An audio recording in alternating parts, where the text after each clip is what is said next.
Hai, Assalamualaikum warahmatullahi wabarakatuh.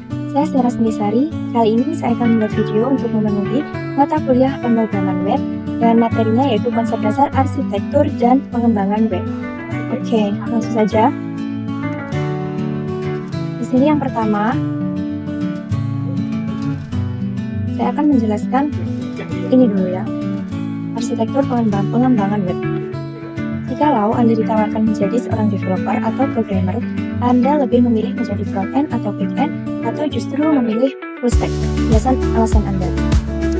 Jawaban saya adalah, jika saya ditawarkan menjadi seorang programmer, saya lebih ingin memilih menjadi full stack. Alasannya kenapa? Yaitu karena saya ingin menguasai kedua sisi pengembangan web, baik secara front-end maupun back-end. Dan menjadi full stack, saya bisa memahami keseluruhan proses pembuatan aplikasi, mulai dari tampilannya maupun logika sistem yang ada di server. Dengan begitu, saya akan lebih fleksibel dalam bekerja dan menyelesaikan proyek secara mandiri maupun dalam tim. Kalau saya menjadi full stack, saya akan paham apa sih yang ada di back-end maupun yang ada di front-end. Jadi saya lebih bisa menyesuaikan untuk menyelesaikan sebuah pekerjaan itu, karena saya paham apa yang di back-end dan apa yang ada di front-end. Oke, lanjut. Ini yang nomor 2, membuat tabel perbedaan antara front-end dan back-end. Ada 20 aspek perbedaan ya. Yang pertama, ini aspek yang pertama yaitu tujuan. Kalau front-end itu tujuannya lebih ke arah tampilan antarmuka pengguna. Kalau back-end itu tujuannya lebih ke arah logika dan pengolahan data yang ada di server. Lalu, aspek yang kedua bahasa pemrograman. Kalau front-end makanya HTML, CSS, JavaScript. Kalau back-end itu pakai PHP ataupun Python. Yang ketiga adalah framework. Yang front-end itu ada contohnya Angular, kalau back-end itu ada contohnya Laravel.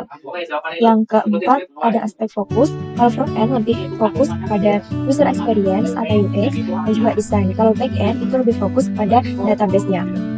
Aspek yang kelima ada posisi. Kalau front-end itu posisinya sebagai client, kalau back-end posisinya sebagai server. Dan ini tools. Nomor 6 tools. Kalau front-end toolsnya ada Figma atau Adobe XD. Kalau back-end itu ada Git, ada database tools atau tools-tools yang lainnya lagi. Kalau sekarang selanjutnya aspek yang keenam yaitu testing. Kalau front-end itu responsif dan tampilan. Testingnya itu seberapa responsif dan juga tampilannya. Kalau back-end itu testingnya ada di logika bisnis, keamanan dan juga performa. Sekarang yang ke-8 yaitu akses database. Kalau front-end itu gak langsung, kalau back-end langsung mengelola database. Yang ke-9 adalah interaksi. Kalau front-end itu mengatur interaksi pengguna, kalau back-end mengelola request dan juga respon dari pengguna yang ada di front-end. Lalu yang ke-10 ada keamanan. Kalau front-end itu lebih rendah ya keamanannya, kalau back-end itu lebih tinggi. Lalu selanjutnya nomor 11 itu ada rendering. Rendering kalau front-end itu ada client side, kalau back-end ada server side. Lalu yang ke-12 itu ada tugas utama. Kalau front-end itu membuat UI UX atau tampilan awalnya, kalau back-end itu menyimpan dan mengolah data. Yang ke-13 ini ada CEO. Ini kalau front-end itu berpengaruh besar, kalau back-end itu tidak langsung mempengaruhi. Yang ke-14 ada dependensi. Kalau front-end ini ada API dari back-end. Lalu kalau back-end sendiri ada data dari database atau dari sumber-sumber lainnya. Lalu nomor 15 komunikasi. Kalau front-end mengirim permintaan ke back-end, sedangkan kalau back-end itu menerima dan memproses permintaan dari front-end itu sendiri. Selanjutnya nomor 16 ada performa. Kalau front-end itu terlihat dari kecepatan tampilannya. Kalau back-end itu terlihat dari kecepatan pemrosesan data. Lalu selanjutnya nomor 17 ada validasi. Kalau front-end itu validasi data inputan. Kalau back-end itu validasi utama dan juga logika. Sekarang nomor 18 penyimpanan.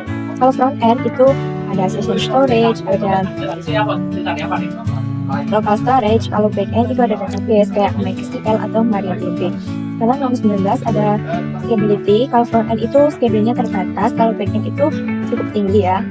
Yang terakhir nomor 20 ada pengetahuan desain.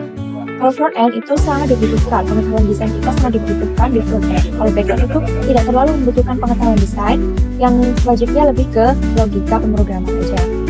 Oke, selanjutnya penjelasan dari framework yang dipilih. Oke. Jadi saya di sini memilih framework Laravel. Laravel sendiri itu apa?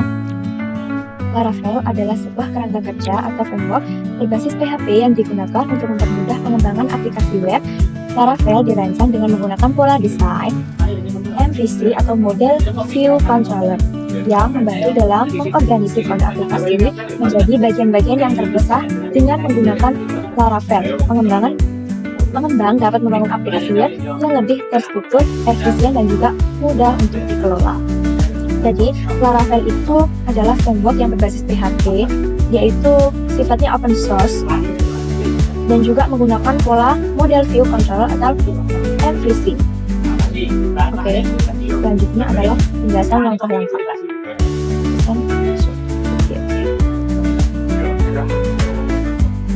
Oke, untuk langkah-langkahnya, langkah yang pertama yang harus kita lakukan adalah download Composer terlebih dahulu. Kita langsung ke Google Chrome, lalu kita ketik Composer, terus kita masuk ke websitenya Composer. Nah ini, terus kita klik download. Lalu ini adalah Composer untuk Windows. Yang lainnya juga ada untuk misalkan Linux dan lainnya juga ada, tapi ini kita download yang ini untuk Windows. Berhubung saya sudah download Composer di awal, jadi buat kalian yang mau download Composer, caranya gitu, langsung klik aja di Google Composer, terus download, terus ini dipencet, nanti tunggu proses downloadnya selesai, terus diinstal seperti biasanya.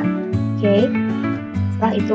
Setelah install Composer, kita pergi ke DMG atau command prompt, terus kita klik kita ketik Composer. Terusnya untuk apa? Ini adalah untuk ngecek Composer yang kita udah download, kita udah install, itu apakah bisa digunakan atau enggak, aktif atau enggaknya. Terus setelah klik Composer, terus kita masuk ke directory htdocs. Ini udc/xmpp/htdocs kayak gini. Terus oke, udah masuk ke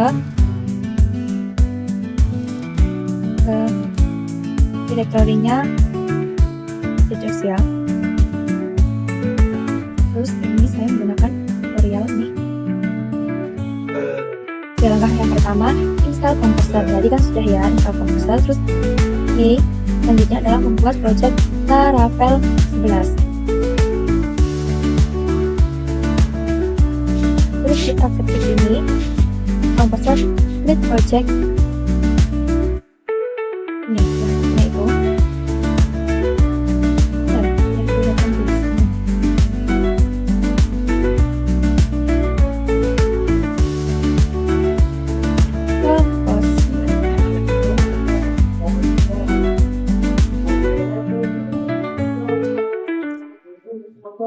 Oke, sudah, lalu kita enter. Terus kita tunggu proses instalasinya sampai selesai.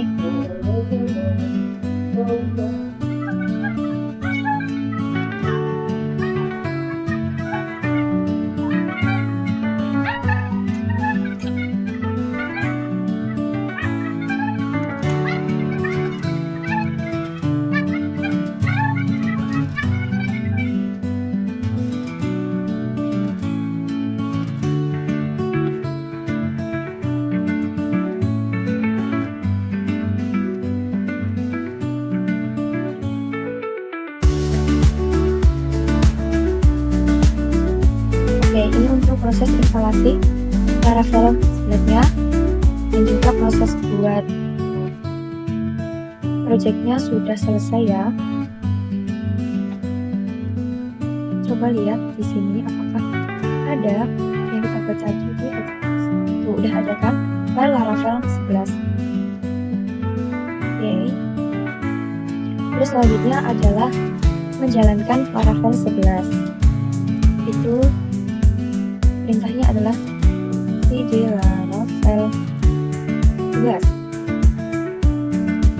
enter untuk masuk ke direktori dari Laravel 11. Setelah berhasil masuk ke direktori, kita ketik php artisan serve. Ini adalah menjalankan perintah untuk menjalankan servernya. Kita enter. Oke, selagi seperti ini servernya udah berjalan. Oke, jadi selagi servernya berjalan, kita bisa pergi ke localhost 8000. Langsung di paste aja ya. Tuh, muncul seperti ini. Ini kita lihat tampilannya dari sini. Oke, sudah berhasil ya. Terus kita Ctrl C untuk menghentikan si servernya berjalan. Oke, sudah ya. Sekarang adalah langkah keempat, menjalankan storage link.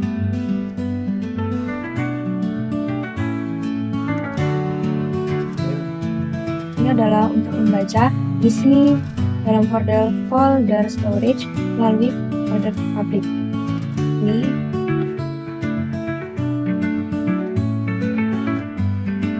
perintahnya php artisan storage link. Oke. Artisan storage link.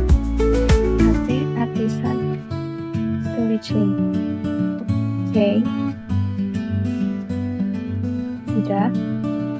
Kita menuju ke langkah yang selanjutnya, membuat model dan juga migration. Yang pertama itu adalah konfigurasi koneksi database.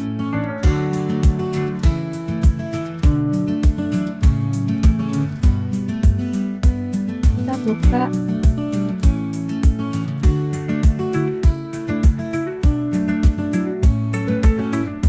folder dari Laravel 11.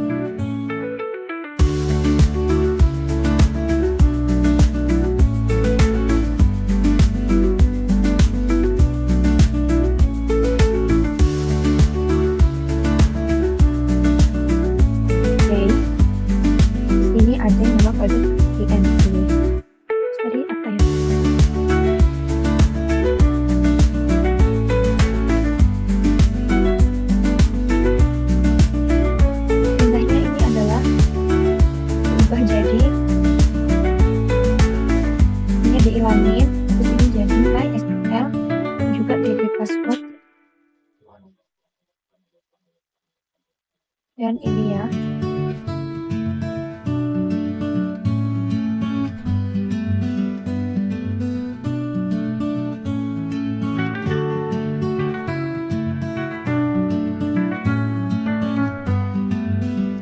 Kita ganti jadi seperti ini. Tadi pagar-pagarnya dihilangin, terus ini diganti MySQL, terus kita tambah DB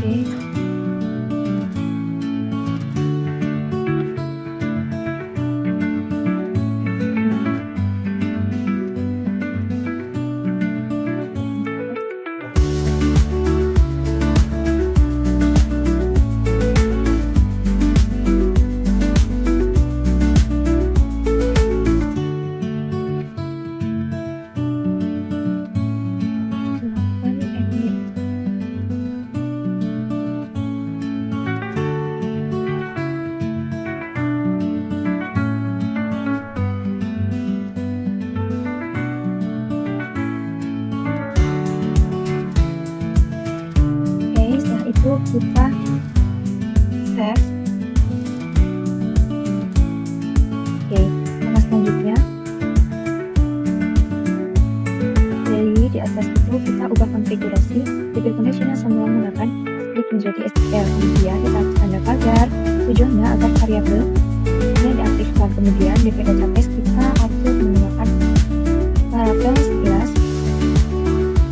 Username itu root dan juga di password itu kosong.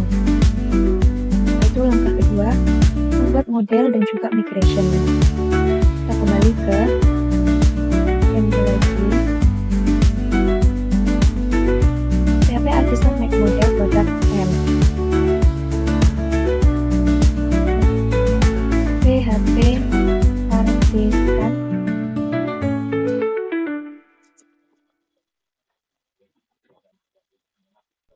Oke, sudah, maka kita enter.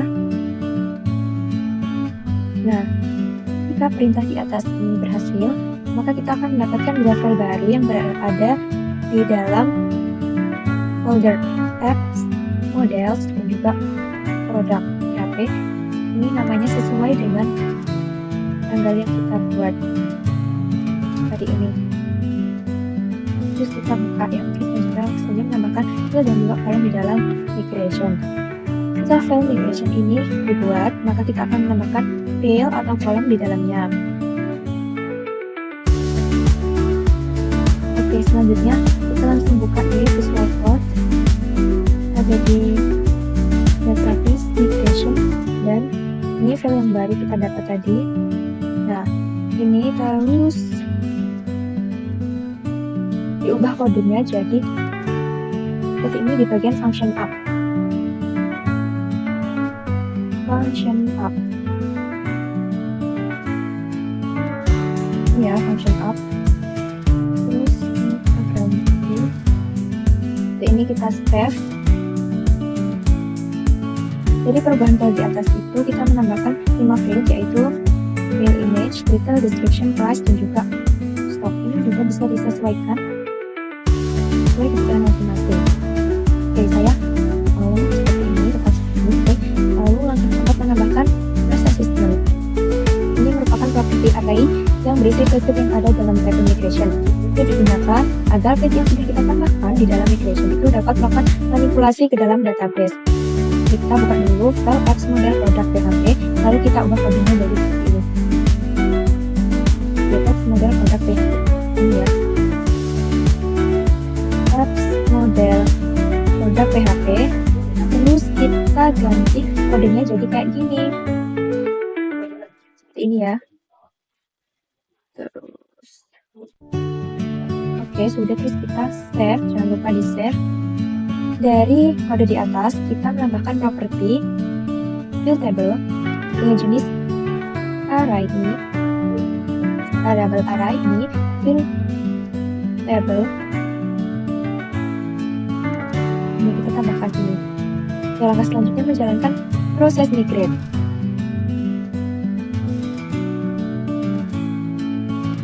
Terus kita balik ke CMD, terus kita PHP artisan migrate. Oke, terus kita enter ya. Oke, sesuai petunjuk yang ada di sini, jika keluar pertanyaan seperti ini, pelatihnya kita belum memiliki database di dalam MySQL dengan nama DB Laravel 11. Kalau ingin buat ya yes, kalau no, nggak mau buat ya no. Oke,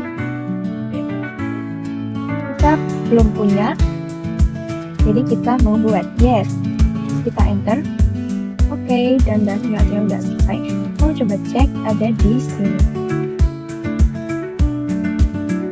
Oke, berhasil ya. Ini kita udah nambahin database, yaitu namanya DB Laravel 11. Oke, selanjutnya adalah ke proses selanjutnya, menampilkan data dari database itu sendiri. Oke, yang pertama itu membuat controller produk. Controller itu bertugas untuk mengatur semua aksi-aksi di dalam project, dan controller ini akan menghubungkan antara model, view, dan juga root. Jadi kita ke MD, kita PHP artisan make controller product controller.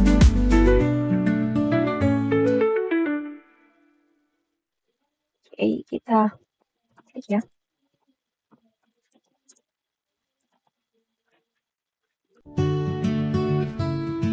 Oke, terus kita enter. Oke, ini kan artinya create successful. Jika perintah ini berhasil dijalankan, kita mendapatkan satu file controller baru yang berada di dalam folder app http controller lalu product controllers. Terus kita buka, terus kita ganti kodenya jadi seperti ini. Kita cari dulu ya, dimana tadi di apps http. Oke, apps http terus controller terus product controllers. Oke, ini ya product controllers. Terus kita ganti wordnya jadi seperti ini. Jangan lupa kita save. Ini sudah. Dari perubahan kode itu, yang pertama kita harus melakukan import model produk. Ini dari sini. Ini import model produk. Terus import return type view. Ini yang ini. Terus juga di dalam kelas product controller kita menambahkan sebuah metode baru dengan nama index. Ini dia index. Di dalam metode tersebut, hal pertama yang kita lakukan adalah memanggil data produk dari database melalui model produk. Ini mendapatkan produk. Setelah data berhasil didapatkan dan ditampung dalam variabel $produk, maka langkah berikutnya melakukan render view beserta pengiriman data produk yang ada dalam variabel produk. Ini dan juga menggunakan compact untuk mengirim data dari controller ke dalam view. Langkah selanjutnya adalah membuat root resource product. Root ini bertugas sebagai penghubung antara pengguna atau user dengan aplikasi. Oke, kita langsung buka file root web.php, terus ubah kodenya ini root.php. Mana ya? Root terus web.php. Terus kita ganti kodenya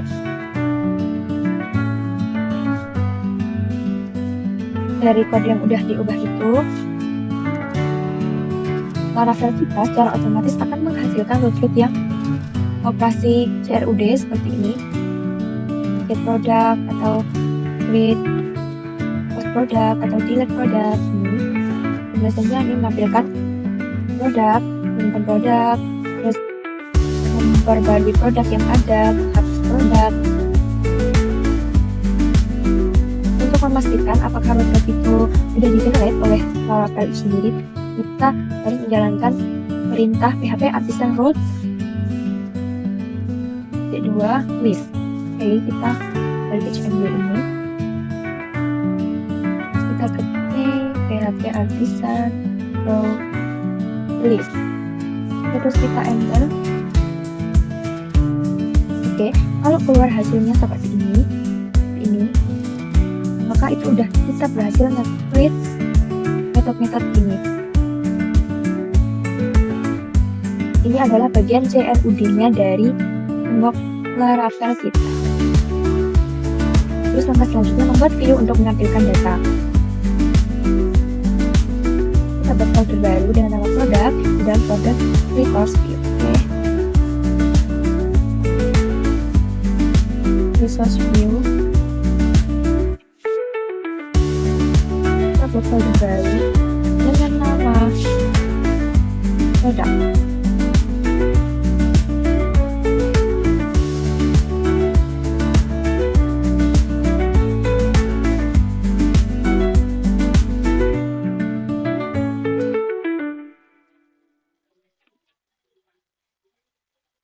Ternyata kurang S ya, kita tambahin S. Buat folder baru dengan nama products dalam resource views. Kemudian di dalam folder produk itu kita buat file baru dengan nama index.php, terus masukin kode ini.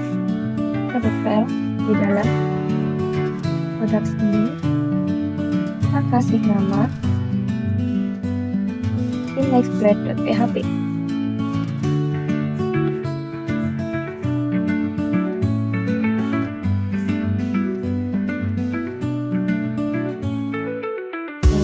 Salin kode yang tadi, terus kita jangan lupa save.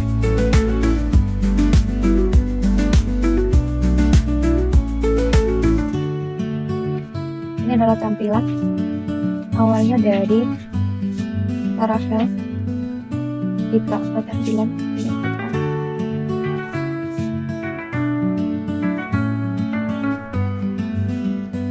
Dari tambahan kode itu, untuk menampilkan data kita gunakan direktif formulas.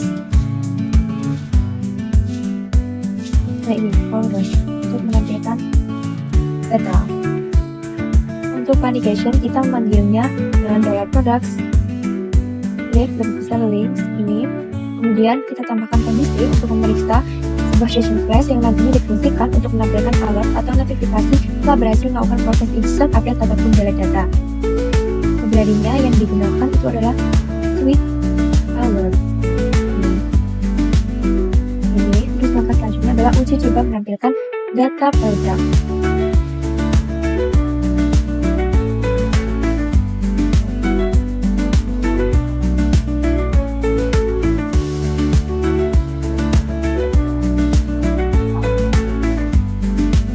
Kita langsung ke sini ya. Kita uji coba untuk menampilkan data dari produknya yang tadi.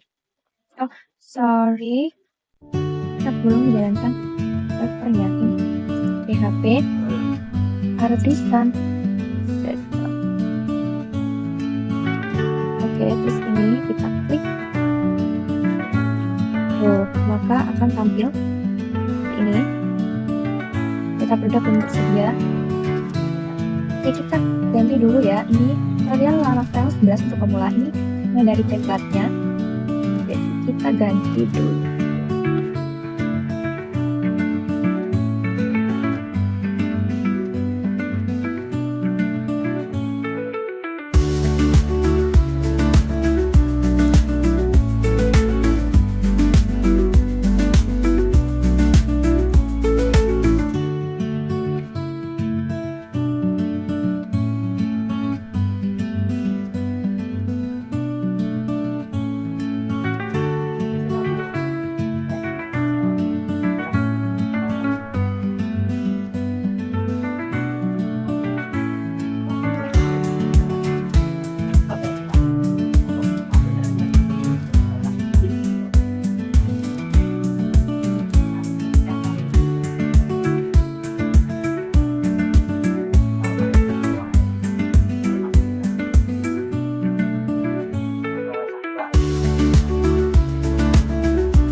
Jual beli fresh flower.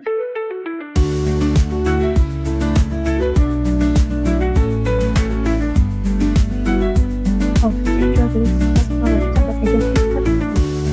Ayo buka.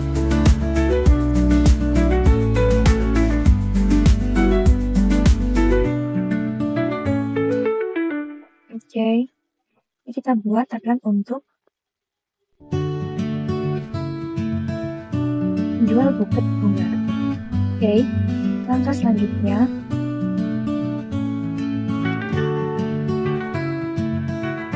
jadi tampilannya udah berhasil ya. Kita tekan dulu Ctrl C, terus selanjutnya insert data ke dalam database. Menambahkan method create dan store di controller.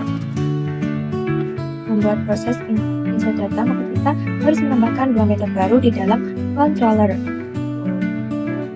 Oke, kita buka controller yang kode controller yang tadi, terus kodenya kita ganti kodenya, maksudnya kita ganti kode controller.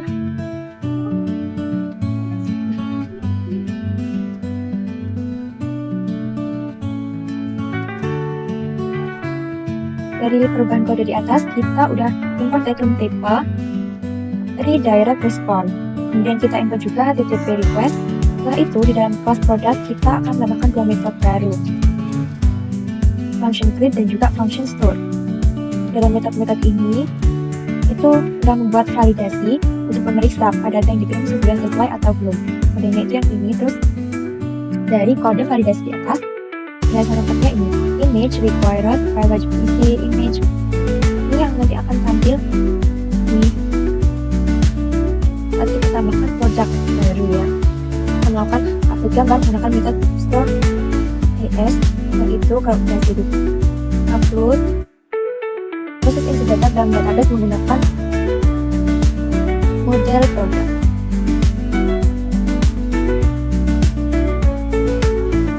Terus yang kedua, membuat view from feed product. kita buat file baru dengan nama create.php dalam folder resource view product. Oke, terus seperti yang tadi ya. Terus kita new file, apa tadi ya? Oh, lupa. Create.php. New file, create.php.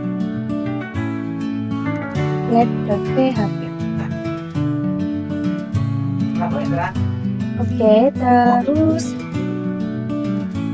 kita ganti kodenya. Bukan ganti ya, kita masukkan kodenya ini, seperti ini.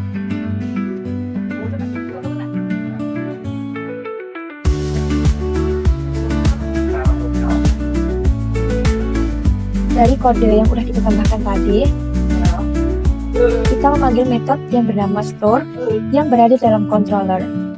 Ini kodenya.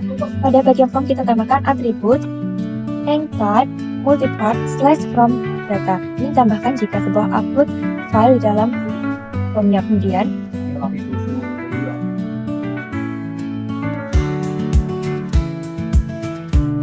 ini, dan kita akan terapkan ke dalam text area yang memiliki nama description. Ini ya, description. Oke, langkah ketiga, uji coba insert data product. Kita uji coba.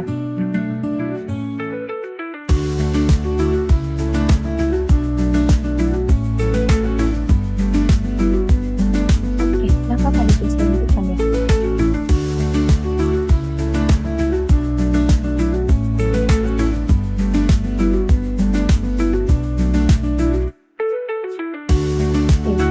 Ini add product.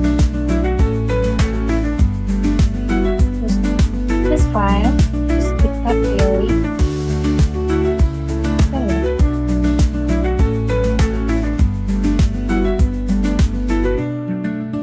gambar.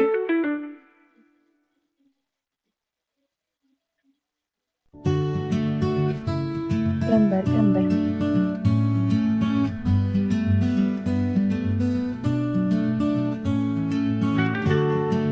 Nah, gambar ini. Bukan.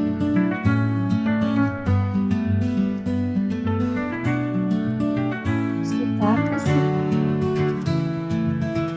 Kita fast forward. Bukan. Di bagian deskripsinya kita kasih deskripsi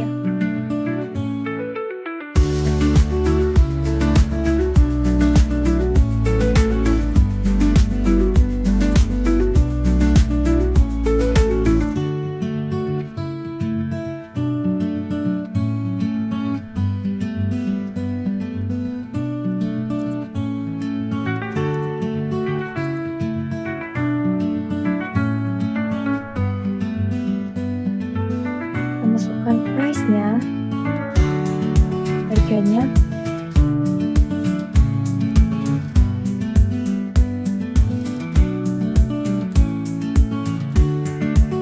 Stoknya ada, misal ada 5. Save. Oke, data berhasil disimpan. Nah, ini kan udah masuk ya. Nih, biar kelihatan ya. Cash flower bukan. Ya, sorry. Ini belum edit, kalau udah di show. Oke, ini tampilan awalnya. Kalau kita udah nambahin produk, maka akan seperti ini. Biasanya cash flower bukan, price-nya hanya 100.000, stoknya ada 5. Oke, lanjut.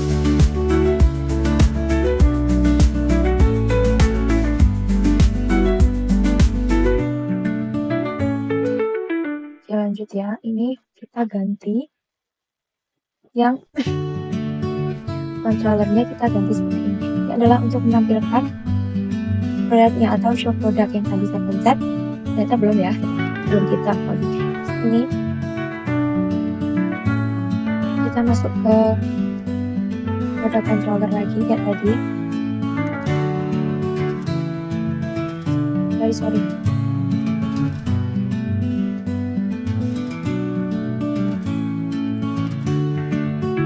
Oke, penjelasannya dari kode yang udah kita tambahkan tadi, kita menambahkan metode baru dengan nama show. Di dalam parameternya kita berikan variabel $id. Di dalam metode ini kita akan melakukan get data dari database melalui model produk dengan metode find or fail. Ini. Setelah data berhasil didapatkan, selanjutnya dikirimkan ke dalam view. Terus langkah selanjutnya itu membuat view-nya. File view-nya ini ada show blade.php. Kita buat file kayak tadi. Di sini new file show blade.php. Show blade.php. Terus kita masukkan kodenya. Ini penjelasannya, kita menampilkan detail datanya dengan cara memanggil objek dari $product. Nah ini dia. Nah ini untuk menampilkan gambarnya $product image. Jadi kita panggil untuk show untuk menampilkan gambar yang tadi udah kita simpan di add product yang tadi kita tampilkan. Menampilkan title, ini $product title. Menampilkan harga, $product harga, number format, dan juga price, dan terus menampilkan description, $product description, dan menampilkan menampilkan stock, maksudnya $product stock. Oke, selanjutnya kita langsung coba aja.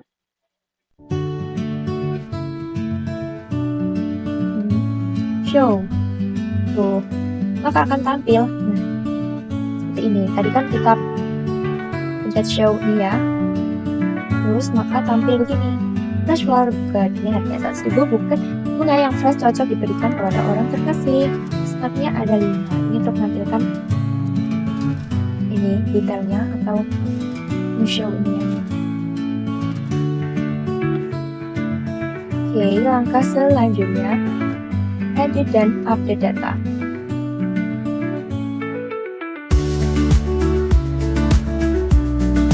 Pada pembuatan proses edit dan juga update data, kita membutuhkan dua metode tambahan di dalam controller method, itu bernama edit dan juga update.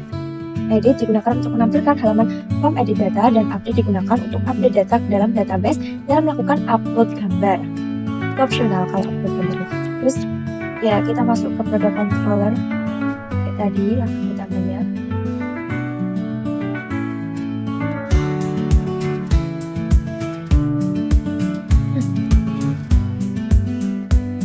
Penjelasannya dari kode yang udah kita masukkan itu, pertama kita import storage dari Laravel. Kita gunakan untuk menghapus file gambar produk lama saat gambar diperbarui. Itu kalau mau memperbarui gambar. Kemudian dalam kelas product controller kita membuat dua metode baru, function edit dan juga function update. Yang pertama, kalau function edit untuk menampilkan halaman form edit data produk, dan di dalam metode tersebut terdapat parameter $id yang mana isinya itu ditampilkan dari ID yang ada di dalam URL browser. Dalam metode itu kita melakukan get data ke dalam database menggunakan model berdasarkan ID. Setelah itu, setelah ID yang dapat, kita tinggal kirim data tersebut ke dalam view menggunakan compact untuk produk ini. Terus yang kedua ada function update atau metode update. Ini yang digunakan untuk proses update data produk ke dalam database. Dalam metode ini ada dua parameter, yaitu $request dan juga $id. $request ini digunakan untuk menerima request data yang digunakan oleh pengguna melalui form, sedangkan $id merupakan ID data produk yang akan kita jadikan acuan atau parameter setelah update data tadi. Dari metode ini kita membuat validasi terlebih dahulu di $request validate, terus menambahkan validasi itu image, detail, description, stock. Setelah itu kita get data ke dalam database menggunakan model berdasarkan ID. Terus kita membuat kondisi gambar jika terdapat request gambar. Upload gambar baru, hapus gambar lama, update data produk dengan gambar baru. Itu opsional kan ya, kalau gambarnya mau diubah, ya disitu kalau mau diubah. Di atas jika ada sebuah request dengan nama image, maka kita akan melakukan beberapa aksi, yaitu upload gambar baru, hapus gambar lama, update data produk. Tapi jika request kata image itu nggak ada, maka cukup update data tanpa gambar. Update data produk itu tanpa gambar, jadi tanpa image. Setelah itu kita tinggal redirect dalam sebuah row dengan nama product.index dengan menambahkan flash data. Kita redirect row product.index with access data berhasil diubah. kita buat front view, edit data produk, kita buat file baru yang tadi dengan nama edit.php, terus kita masukkan kodenya. Edit new file edit.php.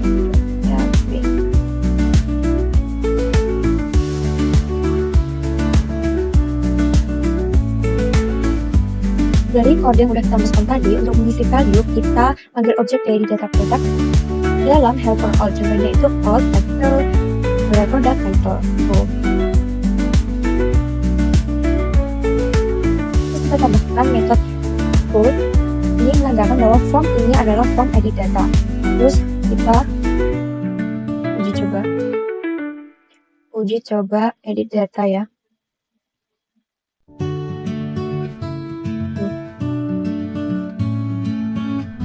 Kita tambahkan dan tersayang. Oke, update. Oke, update data berhasil diubah. Kita tadi kan tambahkan diberikan pada autentikasi dan tersayang. Nah, sudah masuk ya.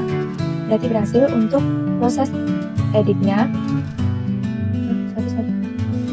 Kita lanjut ke yang terakhir, yaitu delete data dari database. Langkah pertamanya itu kita buka controller, terus masukkan kodenya. Product controller kayak tadi, product controller.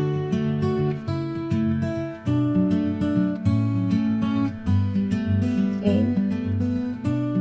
udah. Nah, kita masukkan datanya. Dari kode di atas, kita menambahkan metode baru dengan nama history. Pada parameternya kita berikan $id. Dan nanti nilainya akan diambil dari URL browser. Dalam metode itu kita mencari data produk berdasarkan ID-nya. Jika sudah ditemukan, maka kita akan melakukan delete gambar. Delete product, delete image ya. Terus kemudian kita redirect dalam node yang bernama product.index dan diberikan session post data. Nih, kita coba aja untuk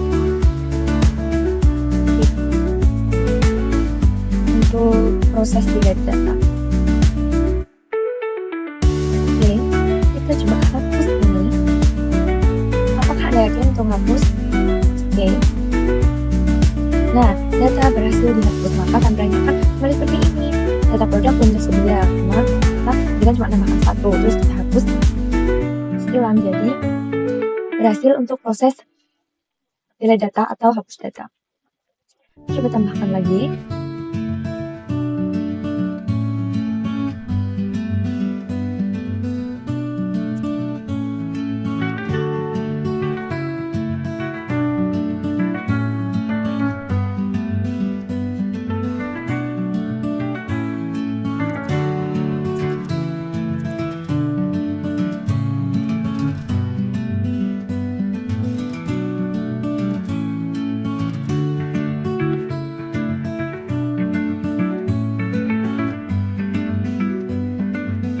Coba tambahkan 2 file.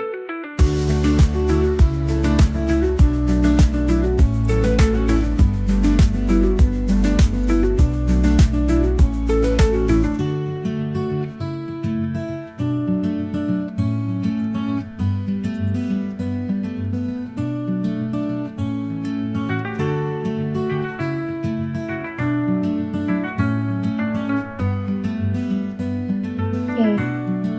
Data berhasil ya. Tampilannya seperti ini untuk tampilan di tabnya. Ini adalah jual beli buka. Di sini ada my buka, terus ini my email, terus ini untuk add product. Ini CRUD-nya dari sini. Ini juga read, update dan juga delete. Dalamkan CRUD ya.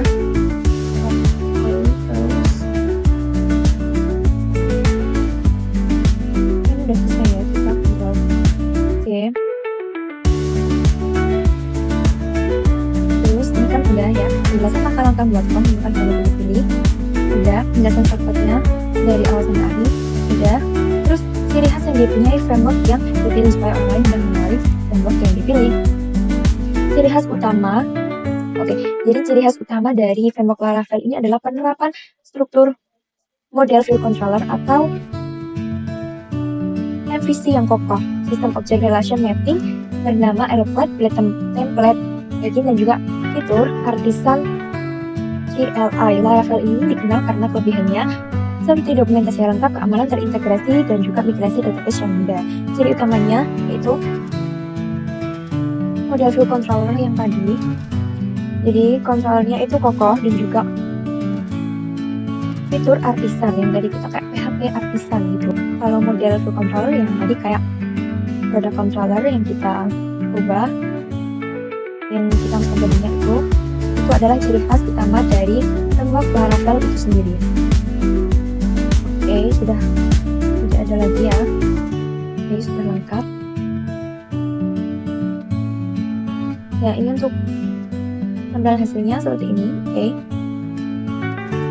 penjelasannya jadi kita upload ke sini, terus bisa show, edit, dan juga hapus, bisa update dan juga hapus. Oke, sekian dari saya, sedikit yang bisa saya sampaikan. Kurang lebihnya mohon maaf. Wassalamualaikum warahmatullahi wabarakatuh. Bye bye.